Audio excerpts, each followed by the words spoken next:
അക്ലോറയുടെ പുതിയൊരു വീഡിയോയിലേക്ക് എല്ലാവർക്കും സ്വാഗതം. അപ്പൊ കേറ്റഡ് പരീക്ഷ ഇങ്ങനെ തൊട്ട് മുമ്പിൽ വന്ന് നിൽക്കുകയാണല്ലേ.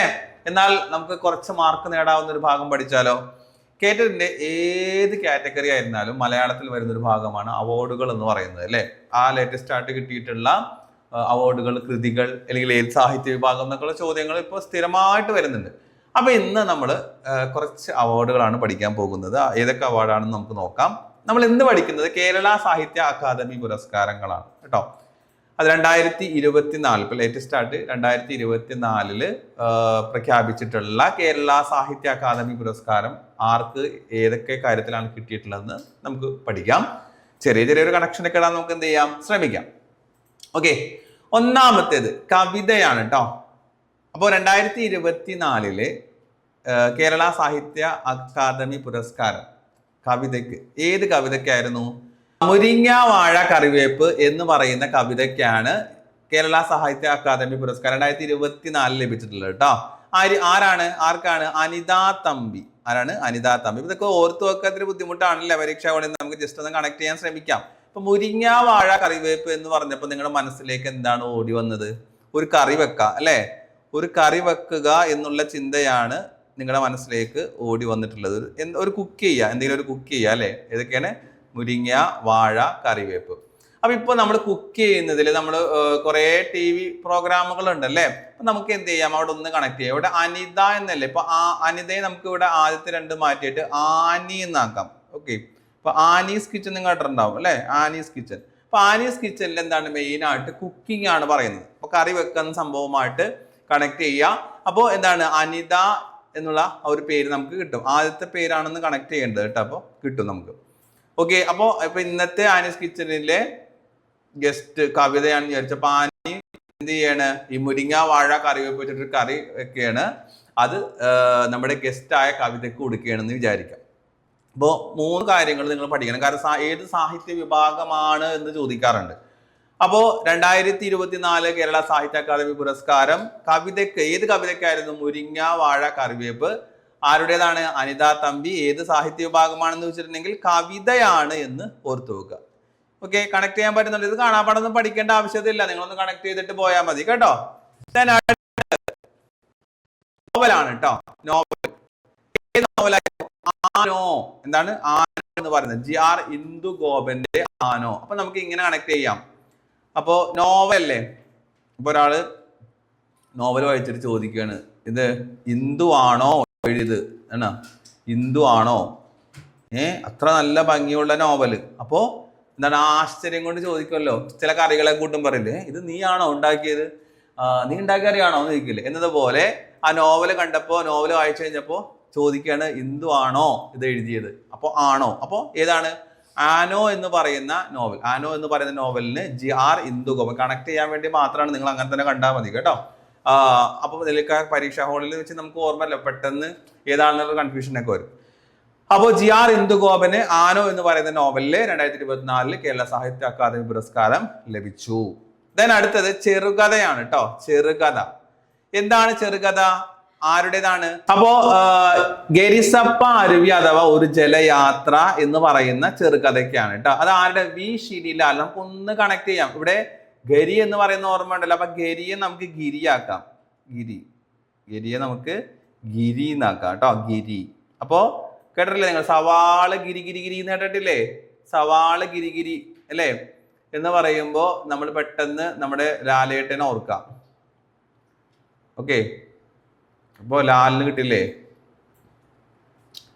സവാള് ഗിരിഗിരി എന്ന് ഞാൻ ഒരു കോമഡി ആയിട്ട് പറഞ്ഞതാണ്. ശരിക്കും ഡയലോഗ് അങ്ങനെയല്ല. അപ്പോൾ ആ ഗിരി എന്നുള്ളത് കണക്ട് ചെയ്യാൻ വേണ്ടി ശിനിലാൽ, വി ശിനിലാൽ കേട്ടോ. അപ്പോ ഗരിസപ്പ അരുവി അഥവാ ഒരു ജലയാത്ര എന്ന് പറയുന്നത് എന്താണ്? ഒരു ചെറുകഥയാണ് കേട്ടോ. ഒരു ചെറുകഥയാണ്. ഏത് സാഹിത്യ വിഭാഗം എന്നും കൂടി നമ്മൾ മനസ്സിലാക്കി വെക്കുക. അപ്പൊ കിട്ടിയല്ലോ. കവിത കിട്ടി, നോവൽ കിട്ടി, ചെറുകഥ കിട്ടി കേട്ടോ. ഇനി നമ്മൾ അടുത്ത് പറയുന്നത് എന്താണ്? നാടകമാണ് കേട്ടോ. നാടകം. 2024 കേരള സാഹിത്യ അക്കാദമി പുരസ്കാരം ലഭിച്ചിട്ടുള്ള നാടകം ഏതാണ്? പിത്തളശലഭം. എന്താണ്? പിത്തളശലഭം. ശശിധരൻ നടുവിൽ കേട്ടോ. ആരുടേതാണ്? ശശിധരൻ നടുവിൽ. അപ്പൊ നമുക്ക് ഇങ്ങനെ കണക്ട് ചെയ്യാം. നാടകം എന്ന് പറയുന്നത് എന്താണ്? നല്ലൊരു കലയാണ്, കലാകാരന്മാരാണ് അല്ലേ. പക്ഷെ എന്ന് കരുതി നമുക്ക് 24 മണിക്കൂറും നാടകം കണ്ടുകൊണ്ടിരുന്നാൽ എന്താണ്? പിത്തം പിടിക്കും എന്ന് പറയും അല്ലേ. ഈ ഒരേ ഇരിപ്പിടിക്കുമ്പോൾ എന്താണ് പറയാ, പിത്തം പിടിക്കും എന്ന് പറയും. അതങ്ങനെ തന്നെയല്ലേ. ഇപ്പൊ സിനിമ നല്ലൊരു കഥയാണ് എന്ന് പറഞ്ഞ് 24 മണിക്കൂറും നമുക്ക് അതിനെ കണ്ടുകൊണ്ടിരിക്കാൻ പറ്റുമോ? ഒരു മനുഷ്യനാകുമ്പോൾ അവന് പല ജീവിത ലക്ഷ്യങ്ങളും ഉണ്ടാവും.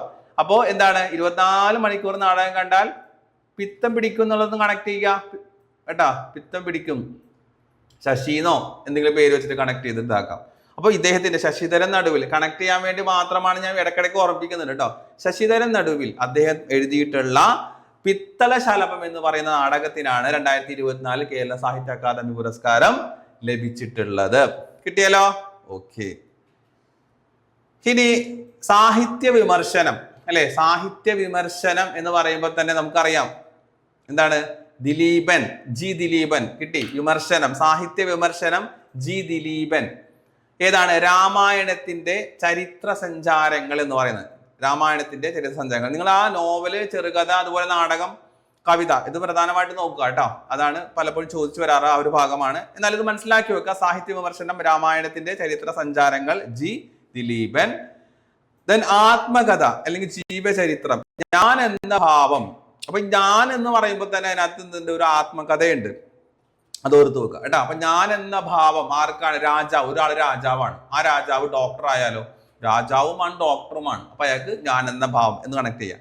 അപ്പൊ ഡോക്ടർ കെ രാജശേഖരൻ നായർ. അപ്പൊ രാജ എന്നുള്ളത് രാജാവാക്കിയിട്ട് ഒന്ന് കണക്ട് ചെയ്ത് നിങ്ങൾ ഓർക്കുക കേട്ടോ. രാജ എന്നുള്ളത് രാജാവ് എന്നുള്ള വെച്ചിട്ട് നിങ്ങൾ ഓർക്കുക. ഞാൻ എന്ന ഭാവം എന്ന് പറയുന്നത് ഇത് സാഹിത്യ വിഭാഗമാണ്, ആത്മകഥയാണ്, ഡോക്ടർ കെ രാജശേഖരൻ നായരാണ് എന്നുള്ളത് കണക്ട് ചെയ്യുക കേട്ടോ. ഇത് PSC കാറ്റഗറി മാത്രമല്ല, PSC പരീക്ഷകൾക്കൊക്കെ ഉപയോഗപ്പെടുത്താവുന്നതാണ്. ഓക്കെ. ഇനി ബാലസാഹിത്യമാണ് കേട്ടോ. ബാലസാഹിത്യം പ്രതീക്ഷിക്കാവുന്നതാണ്. എന്താണ്? അമ്മ മണമുള്ള കനിവുകൾ. അമ്മ മണമുള്ള കനിവുകൾ, EN ഷീജ കേട്ടോ. അപ്പോ ഇവിടെ നമുക്ക് ഇങ്ങനെ കണക്ട് ചെയ്യാം. EN എന്നുള്ളത് EN എൻ അമ്മ, അങ്ങനെ എന്തെങ്കിലും കണക്ട് ചെയ്യാം. എൻ അമ്മ കേട്ടാ, അമ്മ. അപ്പോ ഇവിടെ നമുക്ക് അങ്ങനെ കണക്ട് ചെയ്തിട്ട് ഓർക്കാം. എൻ അമ്മ കണ്ടാ, നമ്മളിപ്പോഴും എൻ്റെ അമ്മ അങ്ങനെയല്ലേ നമ്മൾ പറയുന്നത്. അപ്പൊ അമ്മ മണമുള്ള കനിവുകൾ എന്ന് പറയുന്നത് EN ഷീജയാണ്. ചെറിയൊരു കണക്ഷൻ കിട്ടും. ബാലസാഹിത്യമാണ്. അപ്പൊ അമ്മ മകൻ എന്നൊക്കെ പറയുമ്പോൾ എന്താണ്, അമ്മയുടെയും കുഞ്ഞിന്റെയും കഥകൾ എന്ന് പറയുമ്പോൾ ബാലസാഹിത്യമാണ് എന്ന് കണക്ട് ചെയ്ത് നോക്കുക. അമ്മ മണമുള്ള കനിവുകൾ EN ഷീജ, ബാലസാഹിത്യം. അപ്പൊ പഠിച്ചല്ലോ. പ്രധാനപ്പെട്ട 2024 കേരള സാഹിത്യ അക്കാദമി പുരസ്കാരങ്ങൾ നമ്മൾ പഠിച്ചു. ഇതല്ലാത്ത പുരസ്കാരം കിട്ടിയിട്ടുണ്ട്. പക്ഷെ സാധാരണ പരീക്ഷകൾക്ക് വരുന്ന ഭാഗമാണ് നമ്മൾ എന്ത് ചെയ്തിട്ടുള്ളത്, നോക്കിയിട്ടുള്ളത്. ഇനി ഒരു യാത്രാ വിവരണമുണ്ട് കേട്ടാ. യാത്ര എങ്ങോട്ടാണ്? ഹിമാലയത്തിലേക്കാണെന്ന് ഓർത്ത് നോക്കുക. ഹിമാലയത്തിലേക്ക്. ആരോഹണം ഹിമാലയം. ആരോഹണം ഹിമാലയം. അപ്പോ നമ്മുടെ ഹിമാലയത്തിലേക്ക് യാത്ര പോവുകയാണ്. യാത്ര പോയിട്ട് എന്ത് ചെയ്തു? ജയിച്ചു കേട്ടാ. ആ യാത്ര വിജയിച്ചു എന്ന് അറിയില്ലേ, അങ്ങനെ മനസ്സിലാക്കുക. ആ യാത്ര വിജയിച്ചു. അപ്പോ KR അജയന്റേതാണ് ആരോഹണം ഹിമാലയം എന്ന് പറയുന്നത്. അത് ഏത് സാഹിത്യ വിഭാഗമാണെന്ന് ചോദിച്ചിട്ടുണ്ടെങ്കിൽ യാത്രാ വിവരണമാണ് കേട്ടോ. അപ്പൊ KR അജയന്റെ ആരോഹണം ഹിമാലയം യാത്രാ വിവരണമാണ്. 2024 പ്രധാനപ്പെട്ട കേരള സാഹിത്യ പുരസ്കാരങ്ങൾ നമ്മൾ പഠിച്ചു. സാധാരണ പരീക്ഷയ്ക്ക് പ്രതീക്ഷിക്കാവുന്നതാണ്. കേറ്ററ്റിന് മാത്രമല്ല, PSCക്കൊക്കെ നമുക്ക് പ്രതീക്ഷിക്കാവുന്ന കണക്ട് ചെയ്ത് വെച്ച് നിങ്ങൾ ഓർക്കുക. ഇനി ഇതേപോലെ 2023 കൂടി ഒന്ന് നമ്മളൊന്ന് കണക്ട് ചെയ്ത് മനസ്സിലാക്കുക. കേരള സാഹിത്യ അക്കാദമി പുരസ്കാരം 2023 നിങ്ങൾ പഠിച്ചിട്ടുണ്ടാകും.